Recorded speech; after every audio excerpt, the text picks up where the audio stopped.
สวัสดีจ้าสวัสดีพี่น้องค่ะยังมันได้กลับเลยค่ะยังอยู่ค่ะสิบห้าเลาะเบิ่งนกกระไม้ก็เบิ่งสวนตรงนั้นสุกกับประจับมีเจงนะมันได้ตีตาซะเนาะมันยังสีใหญ่ขึ้นอยู่ได้ถ้าก็เคยพ่อก็เห็นหมักมี่เอ็นจูคีดินต้นน้อยหมากบักใหญ่พี่ถ้าเอาไว้หมากเดียวมันจังหมากใหญ่นี่ต้นมันหน่อยใหญ่ดีได้บ้างนะกว่าป้าบักใหญ่ๆหนึ่งเนาะพุ่นนะมันได้สุดเด่นนี่มันยังสิตีอันนี้ตาขึ้นมันได้ตีตาซ้ำต้นนี้น้อยก็ได้กินหมากพี่เราเอ้ยหมากบักใหญ่หนึ่งป้าหมากกับต้นคนละอย่างกันเลยกระป๋อมนะเจ๊กระป๋อมหลายยังวะนั่นนะมันซุ่มซื้อแล้วมันอยู่กระป๋อมหลายเดี๋ยวไอ้เฮ้ยคอยอยู่มันก็ดับป้าเจ๊ทำไมเจ้าคอยบ่เคยเราสิเอาในเฮือนกินมีอยู่สุกกอได้สัตว์เลี้ยงสัตว์ยังวะมึงในน้ำไม้นะอยู่นี่นะซองหน่อถ้าเกิดเที่ยงร้ายลิเพื่อเป็นกล่องถูกจังเป็นไงน้ำไม้ขนาดเอาไปกินน้ำได้เอาไปขายน้ขายโลสไลด์เลยโลละ60 บาทอยู่บ้านเขาก็ขายโลสไลด์ขายมันแดดอีกจากมือ2 มือก้อนอันนี้ไอ้เฮ็ดเพื่องออกเขาตอนเขาเรียกว่าตอนในน้ำไม้มีตะนอนใหญ่ๆเอาเลยตอนนี้มันคือบ่เน่ากระตอนตัดออกแล้วก็หดหน้าให้มันแตกขึ้นมันก็แตกขึ้นรถแล้ว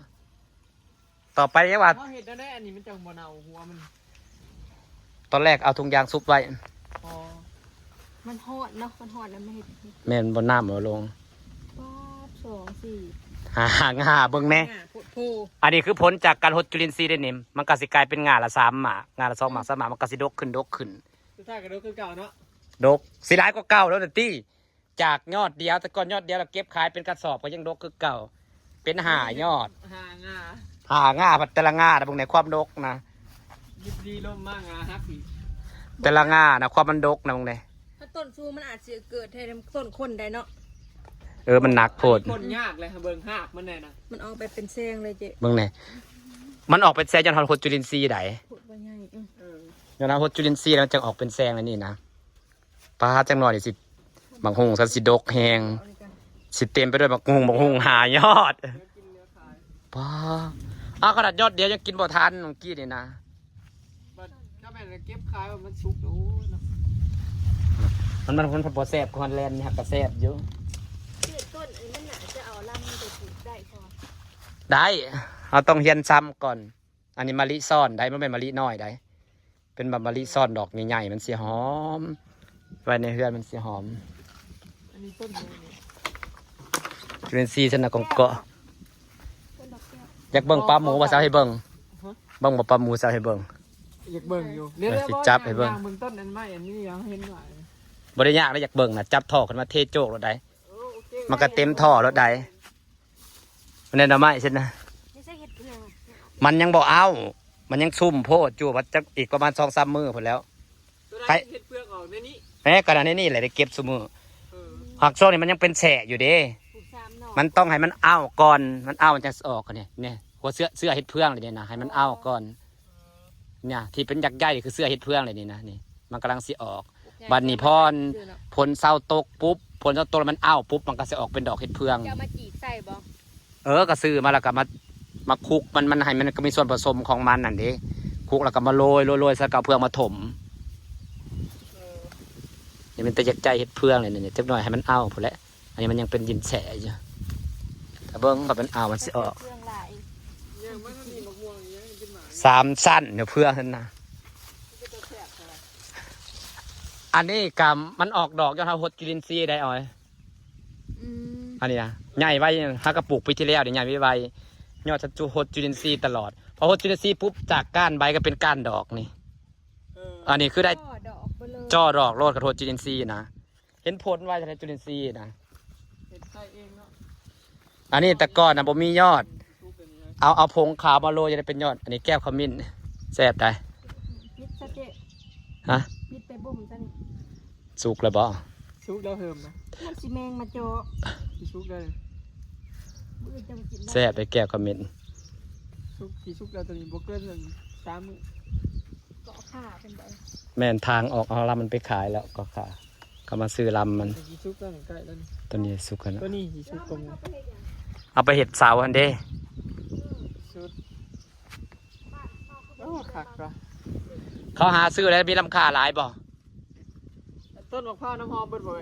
แม่นเบิด เงินนะ ปลูกสลับกันปลูกทั้งพูนต้นใหญ่ไปเลยทั้งพูนนะบ่ซับปลาหมูขึ้นมาให้เบิ่ง จักปีละทอดละ3 ปี หยางมะพร้าวฮักกะปี7 เดือน ปลูกแต่2 ใบใดปลูกแต่2 ใบน้อยๆใดเขาดูแลดีเด้ฮักก็ได้ปี 7 เดือนมาได้ฮอด2 ปีซ้ ใหญ่ใบเนาะ 3-4 ปีสิบ่ได้กินหมากป่ะ ำได้กินแน่นอนต้นอันนี้ฮักกับปี 7 เดือนนึงได เออ ให้ยายจ่อยเอาปลาหมูให้เบิ่ง แล้วเห็ดเราได้เอาเอาลงมาเบิ่งสิมาเบิ่งสิพี่น้อง อุ้ย เออนี่นะ ใหญ่ซ้ำนี่บ่เบิดใหญ่นะ ย่างนี่คือใหญ่ก็เป็นหน่อยเยอะ อืม ไอ้ปลายังเอื่อยนี่นะ ปลาหมูนี่แหละปลาหมู นี่คือปลาหมูนะจ๊ะปล่อยลายบ่ อีหยังเนี่ยบอกครัวแหลมๆนี่นะ แค่เอามันแขวไข่ไม่ได้ญาติเอาขึ้นนะ แซ่บบ่ แซ่บมันบ่แซ่บได้ปลานี่แหละ เอาขึ้นแล้วนี่เลยบ่เดี๋ย มัน ว อยู่ในท่อยังวะ อ๋อมันอยู่ในท่อ มันเข้าไปหาอยู่ในโกน มันเป็นปลาซ่อนถ่ำเด้ อืม มันเด้มันก็สิใหญ่กว่านี้หักแกงมันแซ่บแห้งนะเนื้อมันสินิ่ม อันนี้ปลาหมูเนาะ นี่แหละปลาหมู ชุด โด ใหญ่ น มัน พัน สำ ใหญ่เนาะ มัน3 นิ้ว 3 นิ้ว อันนี้ยังเป็นใส่ โลเท่าไรก็500 ใส่แมวหัวสาวเด็ดตัวใหญ่มันก็งามนี่เด้แกงแซ่บคือหยังนี่ จะเลี้ยงจักเดือนเลยใช่ไหม ฮักกะเลี้ยงได้2 เดือนเอง เอาลงจากโลนี่ ลงทั้งหมด25 โล อืม หากมันตายไปมันกี่หลายเติบอยู่มันตายยัดไฟปั๊มสดมันมี ไข่ 2 หั สายว พันธุ์เด้สายพันธุ์นี่งามๆนะพี่น้อง หางมันเหลืองคักเนาะยังบ่เคยได้ ตัว กิน งาม เลยป่านี่บ่เคยมี นี่ อ้าวมันใหญ่กับมาซื้อกันไอ้สมเมื่อกินเลย นี่แซ่บเรียบร้อย ปลายังเลย อันนี้คือกันครับตัวลาย ตัวมัน อ๋อ งามๆพี่น้อง ปลาหมูคือกัน แม่เทท่อลงไปไม่ได้ยากวันจับกินกันจากแกแล้วจับเทท่อโทษ ซ้ำอีกแล้วซ้ำ ง่ายก็ในเนาะ กินอาหารกับบเปลืองกำซีงามๆเนาะ กินอาหารอันชัดกิน งามวิลี หอยก็มีบ่นี่ ตัวมันเริ่มใหญ่เลยอันนี้พันลายดิ ข่อยก็เคยเห็นนี่แล้วข่อย นี่แหละปลาหมูแซ่บปลาที่หายาก สมัยก่อนมัน อันนี้ก็แมนปลาหมูนะ แม่นแต่วันนี้มันเป็นตัวลายเด้ คือมัน มี2 สาย คน พัน ละ ธุ์ แบบเลยเนาะ มี2 สายพันธุ์ หนวดตะโคตรยาวเลย หนวดแหลมๆเห็นเขาเตะถ่าน แทงแทงจวด เมื่อกี้นี่มันจะคือมีอย่างไหม นี่อย่างมันอยู่ในหัวมันนี่เด้ คม ใช่ ก็ยังนี่อย่างในหัวมันนี่ บ่แม่น เขาว่าอยู่เอียงแป๊กมือเขา ว่าแม่นปลาดุกเนาะ กระจับบ่เป็นมันขูด อืม งามขนาดจ้านี่จ้า หางเรืองงามเนาะ อืมจับง่ายจ้ะพี่น้องปล่อยลงไปก่อนลูกข่อย จับให้เบิ่งบ่ได้ยาก ง่าย มันจะกินเนาะ เลี้ยงแต่ปลาหมูเว้ย น้องเพิ่นน่ะ ปลานี่มันก็หลายแต่ ราคาแบบสุดยอด แอบแพงอยู่นะเนาะ แอบแพง แพงปลาเป็นปลาหายากปลาสุดพันธุ์ มันบ่ค่อยมีแล้ว เวลาลงมาปล่อยตัวนี้เนาะคือสิงาม บ้านเฮามีแล้ว อันนี้คือน้ำตกยอดนะครับ เพิ่นเฮ็ดน้ำตกปลามันก็คักเซย จา เนาะ กธรรมชาติเราเป็นน้ำตกจากธรรมชาตินี่จ้า คักกะเลยยังใส่ไฟบ่นี่ ฮะ น้ำพุดขึ้นมานะ กระน้ำตัวละเทียว อ๋อเฮ็ดท่อซะนี่ เห็ดท่อมาละกายมันขุ่นนี่เป็นน้ำตกไหลลงไม่ได้เอาละมันจะได้ขีดตัวปลาฮะว่าน้ำมันไหลบุนเวียนเลย คัก คือ เซย น้ำธร เนาะ รมชาติน้ำใหม่ บ้านเรามีน้ำตกกระจา คักอยู่เด้อ บ้านเรามีน้ำตกชุ่มชื่น บรรยากาศแบบน่าอยู่เฮงเนาะ เย็นได้นางอยู่นี่ เย็น เย็น มันมีอันนี้ ว่างนี่มานั่งอยู่บ่เนี่ย มันบ่มีหมูมันหนังที่ตรงมือมันนั่งว่าสิซื้อเปรย์มานอนเลยเนี่ย มาอยู่พอดีเอาไว้เนาะเพิ่นบ่มีหมู่ กระบองเก็บกำลังงาม เนี่ยน้ำตก อากาศแบบจากที่แห้งแรงเนาะ แล้วมันตกลงน้ำพุเลิศจะตายสักนิด น้องนี่ก็กว้างเด้อเบิ่งคือบ่ได้อันนั้นตะกี้คือจังว่าบ่ได้กว้าง มันเกลื่อนลง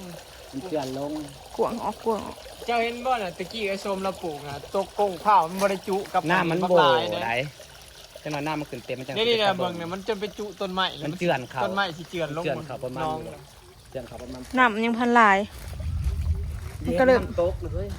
สะอาด อาบนอนลอยหรืออะไรนี่นะ อาบได้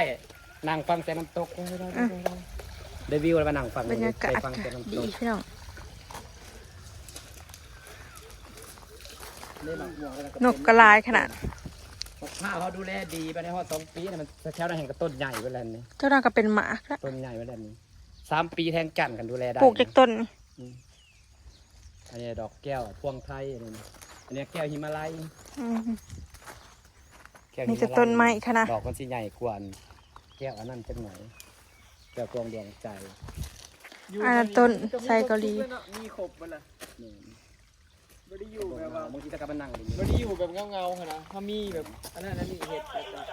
เฮ้เสียงหยัง ไฟมาแล้วผมกินไฟดับ มันเตือนเด้กล้องเตือน โอ้ แบบนี้ก็สบาย ถ้าเราเปิดเสียงก็เจ้าอย่างเราก็สบายดีแล้วนะมันก็แจ้งเตือนโทรศัพท์เรา สอนต้นลำซ้ำเพิ่นน่ะนะงาม อันนี้นะสิปล่อยโล่งมาเลยบ่เลย แม่นจะเป็นบ่อนจับหลบเด้แต่ว่าในใจอยากได้ครัวนอกเป็นครัวน้อยครับเตอร์บาร์อยู่ในนี้งามที่เห็นนะตั้งอยู่นี่แล้วก็เป็นวิวแล้วก็ไปเอาโต๊ะมานั่งเล่นอยู่นี่เอาเพื่อได้เปิดคาเฟ่เด้เปิดเป็น กา แต่ แฟ ละอย่าง ก็ยาวได้แม่มับ เขาบอกแหละเขาเปิดเป็นภาษาย าว ไทย ไฟแม่มับมาใส่เลย เขาแต่งนี่เขาต้อง เขามากพุ่มอันนี้นะ สีให้มันงาม ปลูกแล้วเป็นพุ่มเองบริษัท ตัดทันเดก็เริ่มตัดจากหน่อยๆก่อนทันเด อย่างน้อยมันเป็นชุง ทันเด เขาตัด ตัดแต่ยังน้อย มันคือขึ้นมาต้นเดียว2 ต้นแล้วกระเด็ดเห็นมันแตกออกแล้วกระเด็ดแตกออกแล้วก็เป็นพุ่ม เด็ก เลยสิแบบนั้นต้น ต้นนั้นก็กำลังเริ่ม เด็ดป่ายมันบอก เด็ดให้มันแตกต้นไทรเกาหลีมันแตกอยู่แล้ว อ๋อคันหา ไท บ ร เด็ด เกาห เปิ ลี ดเตะ มันดีกว่าซาดัดได้ลอยซาดัดเป็นกลางได้เห็นบ่นี่ เนาะแม่น มันสิบ่พลิกไปเห็นบ่อยู่ด้านมิตรภาพไทยลาวนะดี๋ยว มันเป็นพุ่มคักอะไรเนาะเมื่อนี้นะ คันซาดัดนี่มันสิเป็นกลางเห็นบ่ได้เห็นบ่มีนะมันสิเป็นกลางหลุม แม่น อันนั้นตะวันน่ะคือซาดัด แม่นนะเด้พูดมีต้นหนึง มันสิเป็นอันงาเป็นงาคือในเรือนเฮาแหละ แม่น งามแข็ง สิเป็นงอแบบนี้คือโซนบ่ ใบมันสิดูแลง่ายกว่าซาดัดเพราะว่าใบมันสิบ่เป็นกลางข้างล่างมันสิเป็นพุ่มอยู่ตลอดเขาตัดก็เป็นพุ่มอยู่ตลอด แบบนี้งาม เหมือนนั่นเด้ตัดเป็นมนต์ได้ เป็นมาใบเลยนะซาดัด เป็นพุ่ม นเป็นกลาง ไว้ทางหน้าบ้านเนาะมีสองพุ่มเข้ามา ถ้าแม่นว่าเฮาอันเบนคือฝั่งไทยเขาเจ้าเฮ็ดเป็นรูปแม่นรูปสัตว์ เขาใส่ซาดัดมันดัดได้เด้มันดัดไปตามดัดไปตามโครงเหล็กเด้ แล้วเขาเจ้าก็ตัดเป็นหูป ตอนนั้นกำลังจะเป็นปุ่ม อันนี้ก็แห้งพุ่มใหญ่ตัวนี้นะ นี่ต้นไม้ ตัวนี้สิงาม แต่มันขาดฝุ่นขาดคุยว่าจะไม่ได้ให้ขาดอ้อมยิบไปกับ แม่นละเขียวเนาะ ไหลหนีมึงในใบมันนะรดน้ำก็บ่ได้ ตัวนี้ ไหลห หมากแตกยอดอะไรได้เนาะ มันได้กินฝุ่นกินผุยได้ มันชมส่วน เห็นมันงามต้น ปลูก ลำซ้ำ ตลอด ใบมันบกผิดมันงามกว่าพวกแพร ใบมันหนาสิบ่ค่อยล่นเท่าบารมีค่ะวะ บ่ล่นเลยแหละนอกจากตายก็ตายเป็นกิ่งไปเลยมันบ่ล่นไซเกาหลียังมีล่นได้เพิ่นนี่บ่ล่น อั นะ นบ่มีเห็นมีรอยห้อยหล่นไปเลย บ่ บ่ ค่อย ล่น ล่น เลยแหละใบมันบ่ล่นมันบ่ผิดใบต้นลำไส้ หากมันก็บ่เป็นอันน่ะอีกเกิน เป็นไม้มงคลพร้อมเอาไว้ปลูกไว้หน้าบ้าน เรียนเลย มีใบด้วยนะความงามนะจุดกิ่งลง ปัดขึ้นแห่งสูงงามเลยเนี่ย เอามันเป็นสั้นสั้นขึ้น มักธิดาเจ้าก็อยากตายมากระทัน คือปลามันตายได้ตอดเลยมันเขาตัวขายมันเป็นหมกกระพันด้าน ชื่อในบ้านเท่านี้ บอซื้อมาในเพจสั่งในเพจ โอ้ เพจบ้านเท่านี้แหละ ปลูกเป็นใหญ่เนาะ ตอนเอาเขาจะตอนเอาจะเอากิ่งเอาจะเอางาเอาต้นนั้นมาทาบเอางาต้นมากระพันพันมากระพันพันมันมีทั้งเบิดหาต้นคนถอยออกยาวเลย ถอยออกยาวเลย ฝากบ๊ายบายจ้าเดินทางปลอดภัยสวัสดีค่ะ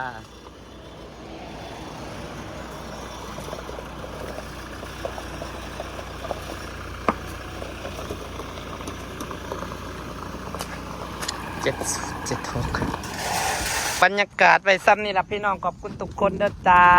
ที่เขามาให้กำลังใจจ้าสลอยกลับบ้านแล้วสบายดีเด้อ